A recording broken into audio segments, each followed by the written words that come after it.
Hey, welcome back everybody to Altcoin Daily. We have so much to talk about in today's video. Make sure you watch the entire thing.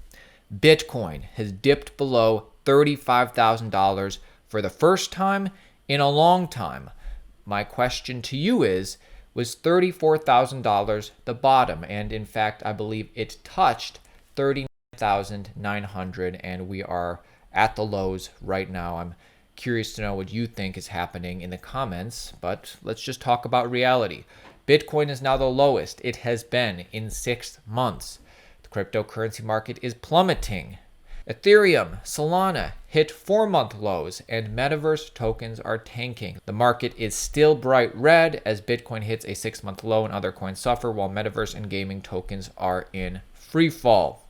Let's talk about what caused today's dip. Let's talk about my outlook for the future, where I see this space going based on what is happening today and what has been happening over the past year or so. We're going to get into different altcoins. Before we get to that, let me just be real with you guys.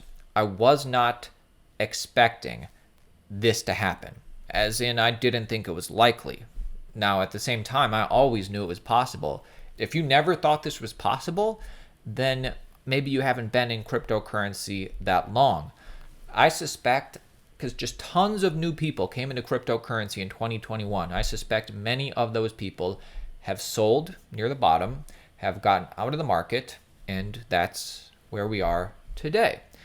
Now, those of us who have been in cryptocurrency a while know that this kind of stuff happens all the time. To be real with you guys, I'm numb to dips like this at this point, and I actually did buy the dip. I mean, prices just got so low, relatively speaking, that I did buy some more Bitcoin, bought some more Ethereum, bought some more quality L1s, quality L2s, even some of the gaming metaverse tokens, which, fell quite a lot. I'm taking the risk because I believe this is a long game. Bitcoin, cryptocurrency are not going away. This is the first cycle where people realize that Bitcoin and cryptocurrency is here to stay. So I did buy the dip. If you bought the dip, or let me know what you're doing. Did you sell? Did you get into stable coins? Let me know what you're doing in the comments section below. Smash the likes, guys, if you appreciate us coming at you on a daily basis. And to start off, let's get into, what caused this major dip? Now, one of the first things is that the stock market has been really tanking lately. I mean, Netflix, more volatile than Bitcoin right now. The stock market went down. Bitcoin and cryptocurrency are still correlated, especially on shorter and midterm timeframes. And, that brought cryptocurrency down. In addition to that, why did crypto crash? Well, a multitude of things. Bitmart was hacked for 196 million in assets. New COVID variant FUD from the mainstream media. Rumors of institutional fear / pullout growing.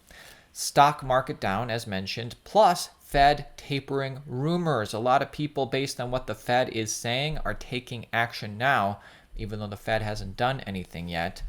And this is why we're seeing the market tank. If there's more reasons, let me know. Of course, there's the derivatives market, the leverage trading. At this point going forward, I think there are 2 likely scenarios, and let's just talk about my thoughts going forward. Number 1, the Fed continues to let everything deflate to save the US dollar for now. In this world, users are king. Projects that gain users will likely decouple from market trends. So I believe Elliott is referring to gaming. The gaming crypto sector, play to earn at this point. And then the number 2 scenario is that this gets so bad that the Fed changes its tune and then up only for the next year or 2 after. Certainly a plausible scenario. It's a hopeful scenario. And again, I just want to point out that for us OGs, I said I'm numb to it. This is a tale as old as time. Bitcoin 1,000, I'll wait for the dip. Bitcoin at 300, I'm not buying the dip, it's dead. Bitcoin at 17,000, I'll wait for the dip. Bitcoin at 8,000, it's dead, I'm not buying. Bitcoin at 60,000, I'll wait for the dip. Bitcoin at 38,000, it's dead. Different prices, same story. Do you agree with this? I certainly do. In addition to that, speaking of different sectors in cryptocurrency, in this case, we're still talking about gaming, no amount of macro policy changes the cultural shift away from the increasingly shitty reality and into limitless VR, AR, metaverse. Numbers don't lie. Gaming is eating the internet at an increasing rate, and you have to realize that Bitcoin, crypto aren't going away. I think play-to-earn games, pre-mainstream right now. I think 2021 was the year of NFTs. We're still before the year of gaming. In recent news, El Salvador buys its cheapest Bitcoin, 410 Bitcoin, as prices reach 36K is when they bought it. President Nayib Bukele confirms that the purchase of 410 Bitcoin was made with $15 million, placing the trading price at approximately $36,000 per Bitcoin. So the headline is "Small Country Buys the Dip." That's huge. And of course, we're seeing many people buy the dip. I personally bought the dip, and we can just see on-chain data. Whale, $1 billion from Tether to Binance. Now, we don't know what's going to happen, but usually when money comes in, they're using it to buy. I believe there's something to see here. And many people are looking at the market and going, there's fear in the air. Many people saying it's over. And, metrics are resetting. I mean, the weekly RSI on Ethereum is now at its lowest levels since December of 2019. It's pretty crazy. I think smart money is noticing this. No, I'm not saying that we're at the exact bottom today and it can't go lower. Anything could happen in the short term. My views are more that cryptocurrency isn't going away. These blue chips aren't going away. And projects that continue to build, integrate, partner, those are the ones I'm looking at. And their success has nothing to do with short-term price. Even more than that, as we reported to the other day, Twitter NFT profile pictures hit Twitter. Let's talk about this and realize that this is the new normal. This will become the standard. This isn't going away. And one of many reasons why cryptocurrency isn't going away. Most people can't think big picture. Twitter's support of verified NFTs could bring them truly mainstream, but it also encourages NFT haters to get even louder. So let's talk about the implications of what we saw yesterday. Number one, Twitter integrating verifiable NFTs as profile pictures. The feature helps show people how NFTs work. The popular rallying cry of people who think NFTs are stupid is, well, I just right-clicked and saved it. Anyone with enough patience typically explains that non-fungible tokens are blockchain-based ownership certificates, so while anybody can screenshot it and display it, that's not the same as owning it. Twitter's feature shows that rather than just telling it, only the owner of an NFT can prove by plugging into the Ethereum blockchain that they own it and get their verified hexagon. Another thing this shows us, the divide between NFT fanatics and NFT haters is getting worse. The well-documented hatred that so many people, especially gamers, have for NFTs is not going to dissipate overnight. And the way Twitter is displaying the verified NFTs is making the vitriol even stronger. Emma, a Twitch streamer with almost 1 million followers, tweeted, "Twitter just asked me if I wanted to make my PFP an NFT. I'm shaking. I'm throwing up. I'm crying.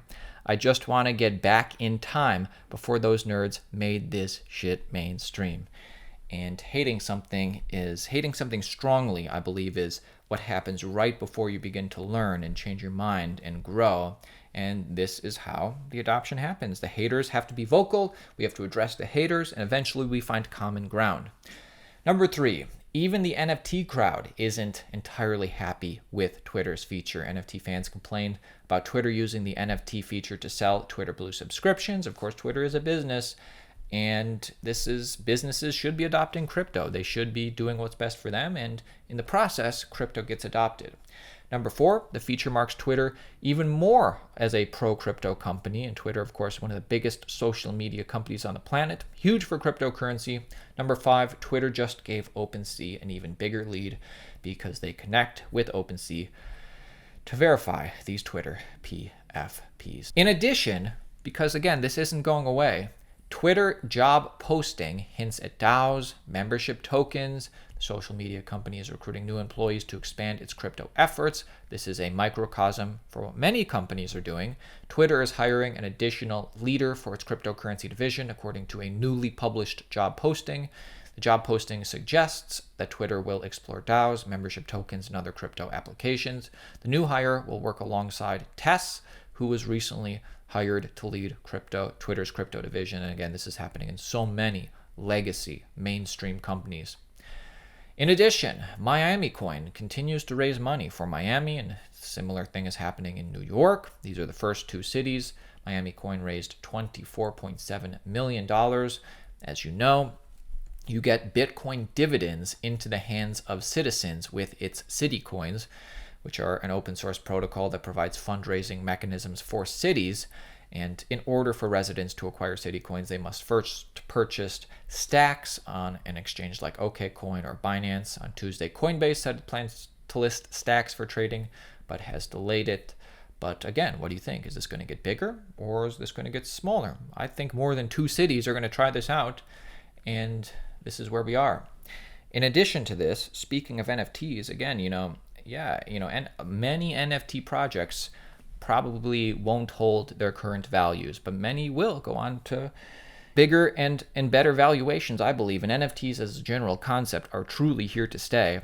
Ethereum NFT badge POAPs raises $10 million to fund development. Are you guys familiar with POAPs? Proof of attendance protocol. I believe these are going to get a whole lot bigger.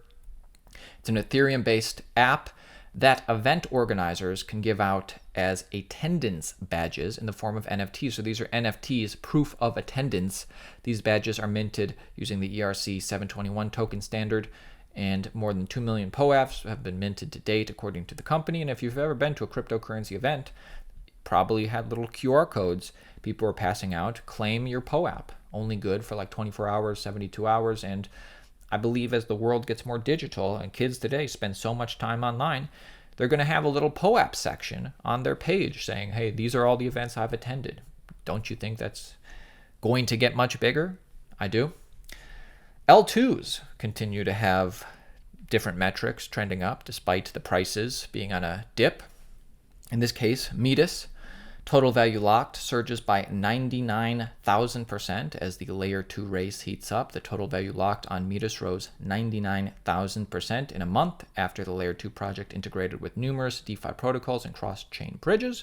Again, look for the projects that are integrating and bridging and building. And price really has very little to do with my investor's thesis for some of this stuff. And of course, make your own decisions. This is not financial advice, but like I said, these major dips like this, tale as old as time. And I look not based on price, but what's going on in the world. Are these projects still doing big things? Are they well funded? Are they well backed? And many, many are. Last but not least, I did want to show off my cool JPEGs I bought the other day. Bought these 2 crypto chicks. Thought this one kind of looked like Grimes. I'm hoping Grimes buys this from me someday. And, these are my NFTs.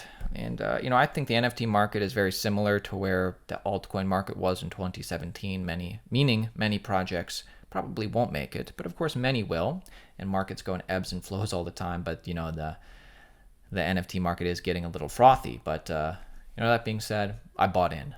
Let me know what you think about all this in the comment section below. I'm pretty psyched about the cryptocurrency space still.